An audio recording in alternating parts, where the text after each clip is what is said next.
A Polícia Federal prendeu nesta sexta o jornalista Oswaldo Eustáquio, investigado no inquérito que apura o financiamento de atos supostamente antidemocráticos no país. Ele foi detido em Campo Grande, no Mato Grosso do Sul.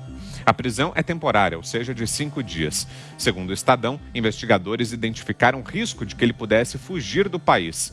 Monitorado pela PF, Eustáquio poderia estar em contato com outros investigados através de terceiros, diz o jornal. Oswaldo teve o sigilo financeiro e bancário quebrado por ordem do ministro Alexandre de Moraes na semana passada, que também cobrou o envio de relatórios financeiros e pagamentos efetuados ao jornalista pela monetização de vídeos e publicações feitas em suas redes sociais. Oswaldo foi detido no mesmo inquérito que levou à prisão Sara Giromini, solta nesta semana após 10 dias de prisão provisória. Ambos são investigados por integrar núcleo de suposta organização criminosa que visa obter ganhos econômicos e políticos com a divulgação e a coordenação de atos antidemocráticos no país. O inquérito sigiloso está nas mãos do ministro Alexandre de Moraes, do Supremo Tribunal Federal. Vamos lá, então, deixa eu começar com o Fiuza. Queria ouvir de você, Fiuza, suas primeiras impressões aí sobre essa prisão do jornalista Oswaldo Eustáquio e mais um passo aí da investigação do Alexandre de Moraes contra esses atos supostamente antidemocráticos. Fiuza. Ô, Vitor, com o que a gente sabe até agora, né, assim, a não ser que surja alguma revelação, né, algum indício, esses sigilos que foram quebrados aí, né, se há alguma coisa, algum indício de falar organização criminosa e tal. Mas até aqui, antidemocrático é a prisão, né? Não é o inquérito. O inquérito é para apurar atos antidemocráticos e tem sido conduzido de uma maneira absolutamente antidemocrática. Esse jornalista vai precisar, né? Quer dizer, o Alexandre de Moraes, a gente sabe, ele está cometendo arroubos, ele está fazendo perseguição política.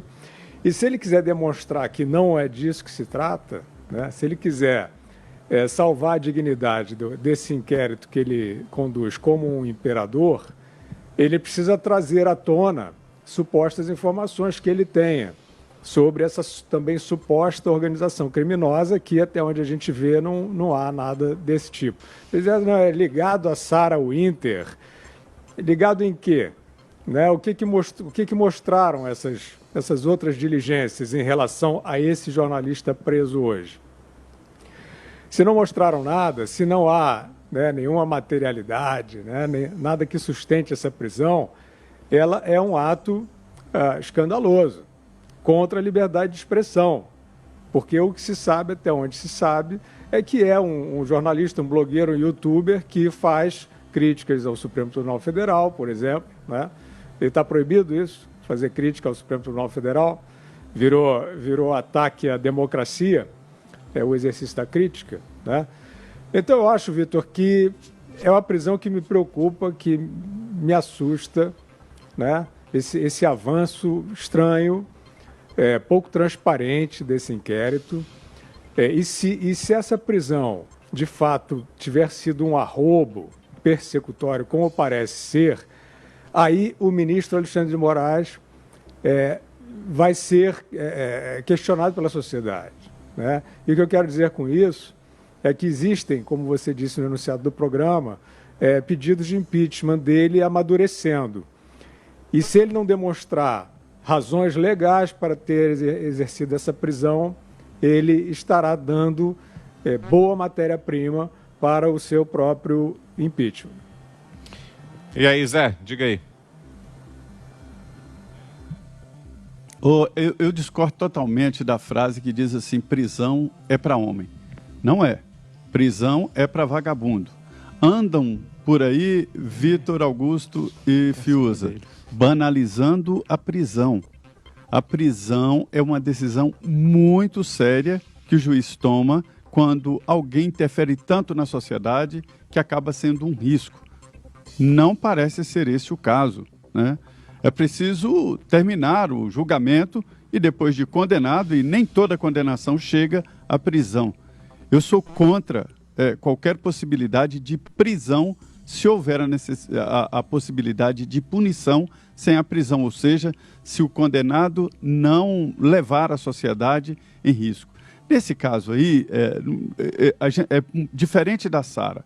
A Sara desafiou publicamente o ministro Alexandre, disse que perseguiria a família dele, foi para a porta do Supremo soltar fogos.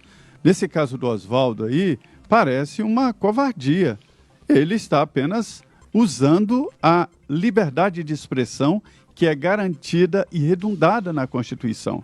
Se ele extrapolou, é o caso de se julgar, e não é no Supremo, ele não tem foro privilegiado. Não sei por quê, eu não sei porque que está no Supremo. Ele não é deputado, não é ministro, não é presidente da República. Por que senador? Por que isso está no Supremo? Por que não lá na primeira vara? Que inversão da ordem jurídica é esta? Eu não vou defender aqui qualquer tipo de campanha para fechar o Supremo Tribunal Federal, não vou defender o fechamento do Congresso Nacional, porque eu defendo as instituições. Mas eu quero garantir a possibilidade de criticar integrantes destas instituições que eu defendo. A crítica é saudável, até para correção de rumos. Não vejo nenhuma razão para mandar prender o Oswaldo. É a liberdade de expressão.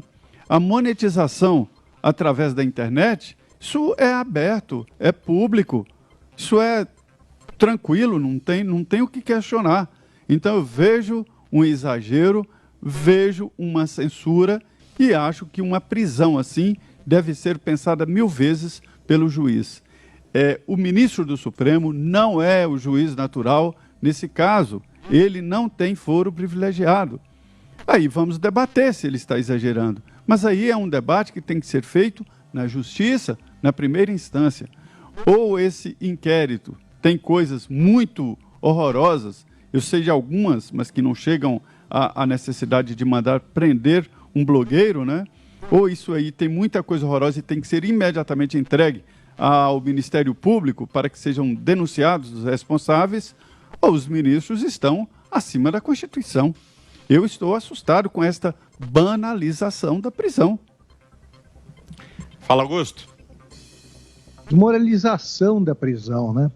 Porque o Supremo, ele se nega a prender bandidos juramentados, aí condenados em 2 instâncias, e exige a tramitação em julgado, né? Transição em julgado do processo. Então, o Lula, por exemplo, eles soltaram o Zé Dirceu, e eles vão esperar em liberdade que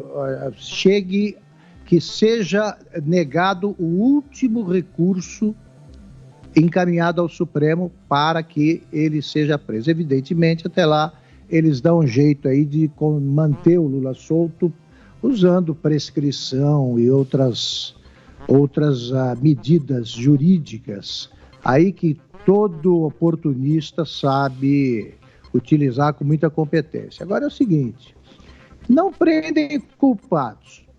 Os culpados ficam em liberdade e prendem pessoas que não foram julgadas. Sim, mas quem pensa que é o ministro Alexandre de Moraes? Ele chega e diz, prende isso aqui, põe tornozeleira nessa, diz isso porque esse praticou um ato antidemocrático. O que é ato antidemocrático? É isso aí, alguém faz uma ameaça ao Supremo, ou alguém insulta o integrante do Supremo, você deve recorrer aos artigos que tratam de crimes contra a honra, que são todos capitulados aí no Código Penal. Do contrário, ele vai ter que transformar em crime ato democrático e explicar direitinho o que é isso. Nós sabemos, por exemplo, que homicídio é matar alguém. O que é cometer ato democrático? Eu pergunto, a mera existência de um partido como o PCdoB, Partido Comunista do Brasil, por definição, um comunista, ele quer o fim do Estado Democrático de Direito, como o conhecemos, para a implantação da ditadura do proletariado. Existe ameaça mais clara à democracia? Existe uma postura mais antidemocrática? Então, por que não dissolve o PCdoB? Por que permite que o PCdoB defenda a implantação da ditadura do proletariado, né, que acaba com a democracia como a conhecemos? Eles desprezam as liberdades democráticas. Então é o seguinte, Quem decide o que é ato democrático? Enquanto não chegar, não vier essa definição, enquanto nós assistirmos a prisões sem julgamento ou a exigência de que alguém use tornozeleira eletrônica sem ter sido condenado, sem ter sido acusado claramente de nada, porque o inquérito é sigiloso, nós vamos sempre dizer aqui o seguinte, quer dizer, eu chancelo tudo o que se diz que incomoda o Supremo e quero ver se prendem, então. Quero ver se eles têm coragem de fazer isso. Eles não são condenados à eterna impunidade, os ministros do Supremo, e não são inimputáveis, tá? Como os índios das tribos isoladas da Amazônia, e não podem tudo. Então, o perigo a neutralizar é o Supremo Tribunal Federal, neste momento.